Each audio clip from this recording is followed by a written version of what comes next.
there lived a young, handsome king and his beautiful queen.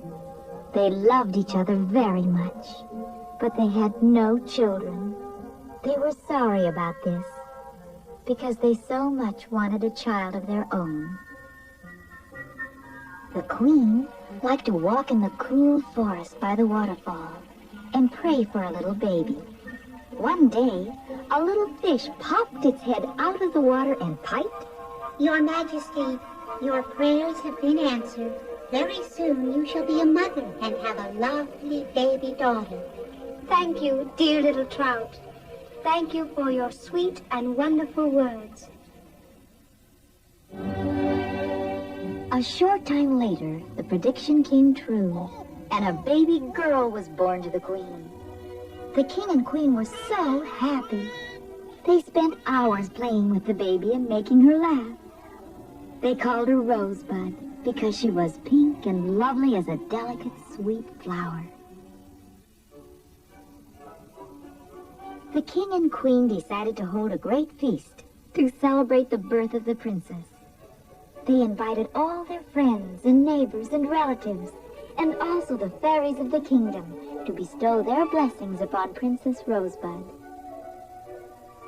It was the custom for fairies to eat only from golden dishes. There were 13 fairies in the kingdom, but only 12 golden dishes. One fairy, named Hepzibah, was not invited. At the great feast, the walls of the ancient castle rang with merriment, music, and rejoicing. Thousands of people filled the banquet hall, which was alive with colorful banners and table decorations. Then the fairies arose, and one by one gave Princess Rosebud their blessing. To you, my child, be beauty. To you, my child, be happiness. To you, my child, be health. To you, my child, be wisdom. To you, my child, be love. And so it went on until 11 fairies had spoken. Just before the 12th fairy could stand up, a freezing wind whooshed through the room, blowing out many candles. The great hall echoed with the cackle of evil laughter. Every person trembled when they all looked up and saw Hepzibah, the uninvited 13th fairy.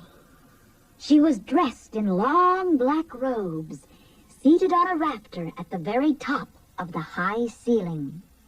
She pointed a long, bony finger at Princess Rosebud's cradle. To you, my child, be a curse. In your 15th year, you will be wounded by the needle from a spinning wheel and fall down dead. This is my revenge, O king, for not inviting me to your party. The people below cried out for her to stop. The king jumped to his feet, face white with fear. Hepzibah, good fairy, do not take away from us our most precious possession. My wife and I have waited for a child for so long. I am sorry. Please forgive me. No, I have waited for this feast for so long. You are too late. I have uttered my curse. Nothing can change it. You are wrong. A tall, beautiful lady at the head table jumped to her feet. I am the 12th fairy, and I have not yet given my blessing.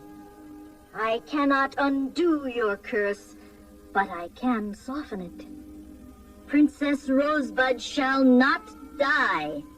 She shall merely sleep until she is awakened by the kiss of her true love. We'll see about that. And Hepzibah disappeared in a puff of smoke. The banquet was thrown into an uproar. The king commanded every spinning wheel in the kingdom to be burned at once. Outside, it was night. The guests poured from the banquet hall bearing torches. They searched the entire kingdom, their torches zigzagging back and forth on the roads and alleys like giant fireflies. They seized all the spinning wheels and dragged them to the courtyard of the castle. There they burned them in a huge bonfire that reached the very top turrets.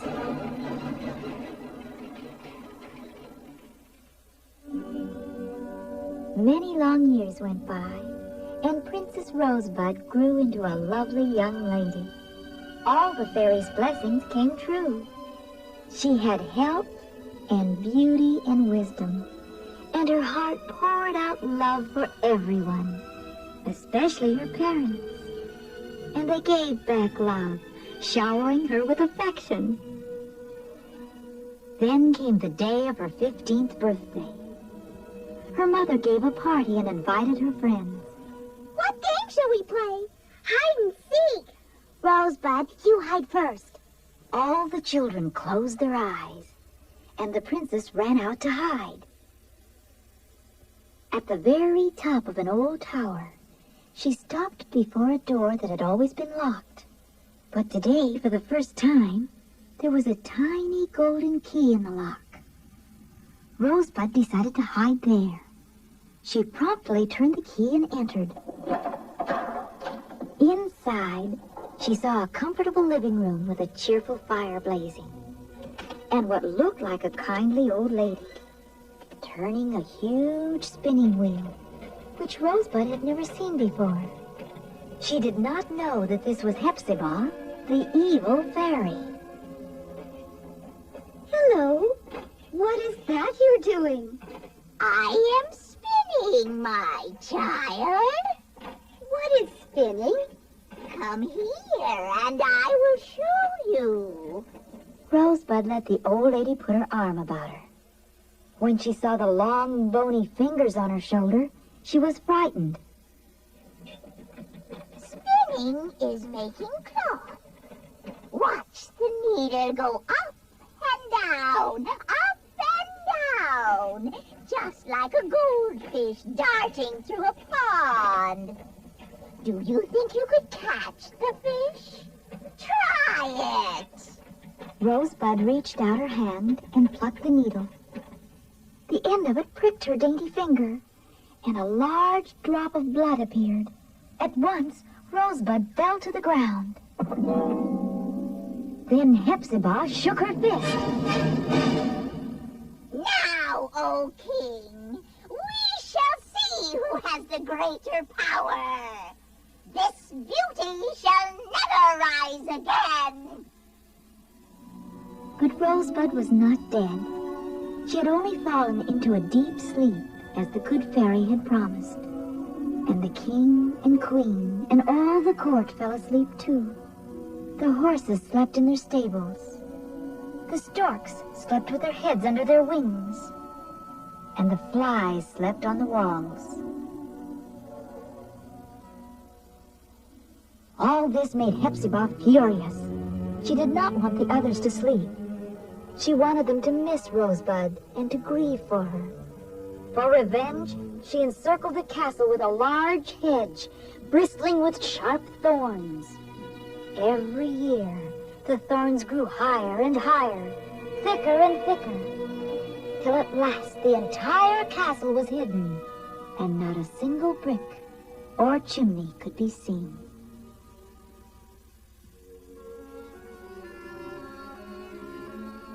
After many, many long years, the castle and the Sleeping Beauty were forgotten.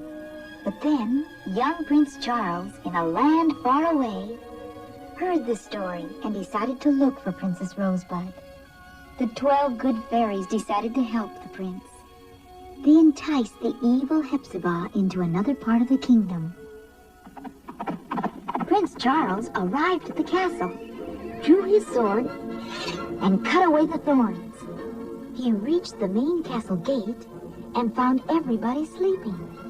The prince came to the tower where Princess Rosebud lay. His heart was so filled with love that he could not resist his emotions. Oh, divine beauty, were it only my good fortune to have as my very own so beautiful a princess. But alas, you slumber in your eternal sleep. Just as he bent down to kiss the princess, Hepzibah, who had returned and was watching through a high turret window, tried to stop Prince Charles. But she slipped on the smooth stones and tumbled headlong into the tangle of thorns.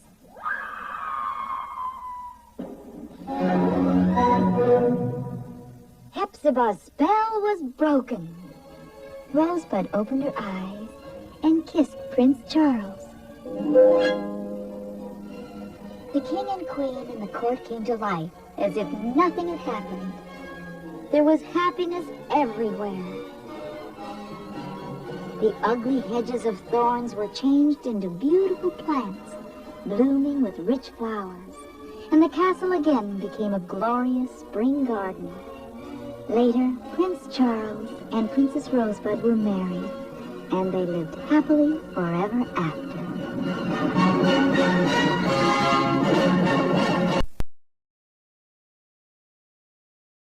On the edge of the Black Forest, there lived a kindly woodcutter, his 2 children, Hansel and Gretel, and their stepmother.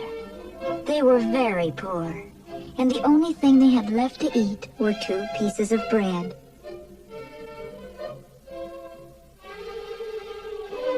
One night, the father couldn't sleep. He was tossing in his bed. Oh, what shall I do? I love my children, but they are starving. In that case, we will send them away. We will take them into the forest and let them find their own food.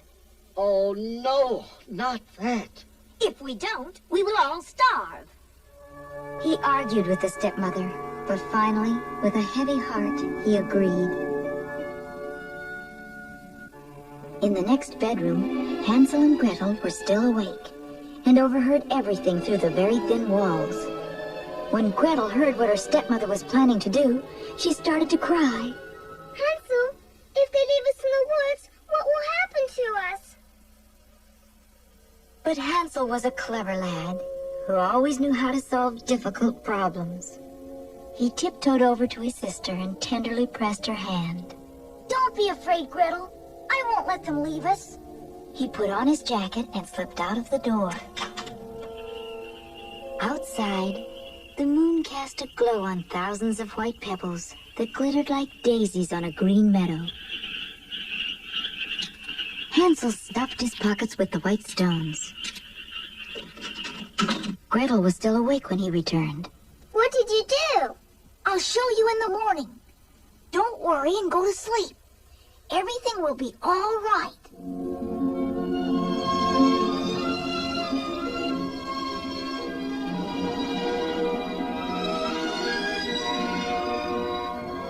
Just as the sun came up, their stepmother pounded on their door. Get up, you lazy children. We are going into the forest to cut wood.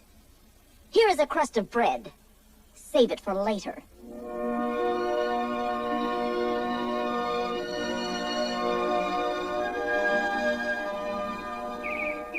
They started into the woods, and soon it became almost as dark as night, because the heavy pine trees above would not let the sun shine through.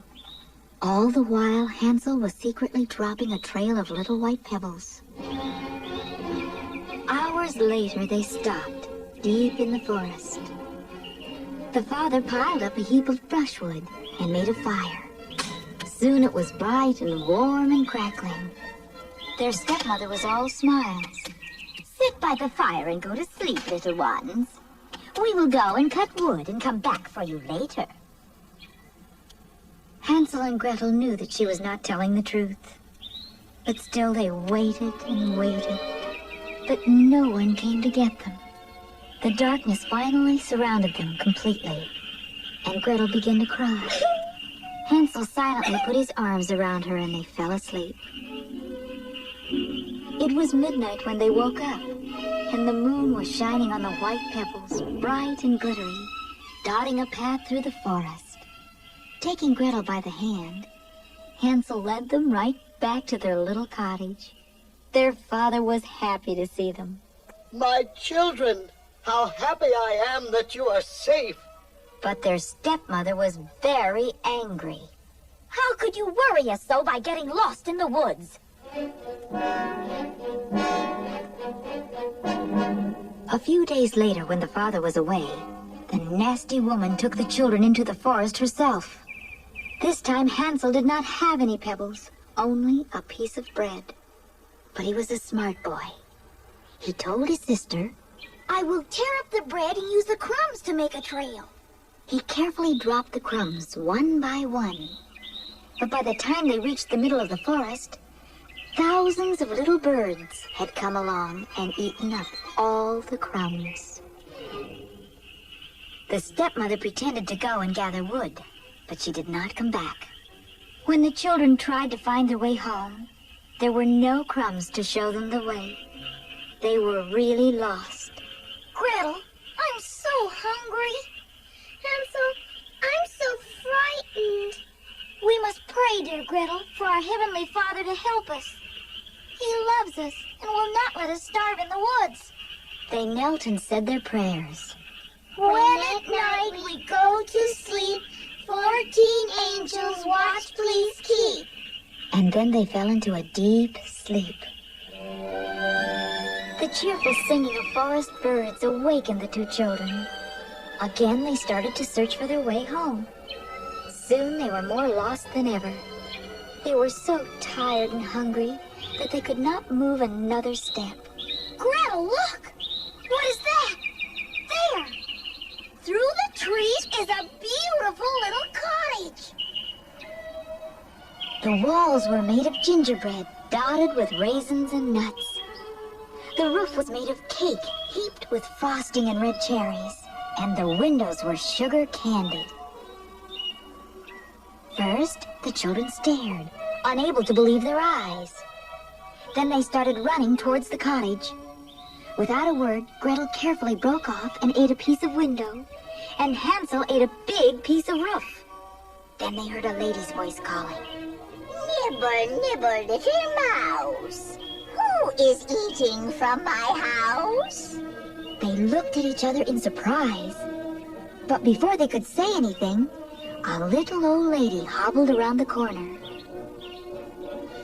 The old lady was very nice to them. You poor children. You look tired and hungry. Come inside. I'll give you something to eat. She led them into her cottage and brought them cakes, apples, and candy. Then she took them into a bedroom where they fell asleep on the softest beds they had ever seen. The old lady was really a wicked witch, and her gingerbread cottage was a trap to attract little children so she could eat them up. So, while Hansel was sleeping, she said, I will carry him outside and lock him in the hen house. I will feed him good food every day to fatten him up. Each day I will tell him to put his finger through the door so I can feel how much fatter he has become. The old witch could not see very well, and Hansel fooled her by sticking a chicken bone through the door each time. After several weeks, the witch still did not find Hansel any fatter. But she was so impatient that she decided to cook him in the soup anyway. She told Gretel, Get up and light the oven. I'm ready to cook your brother. She dragged the sobbing girl into the kitchen, and Gretel lit the oven. Now climb inside and see if it is right for baking bread. Gretel suddenly knew what the witch was thinking. She wanted to push Gretel into the oven. I don't know how to do it.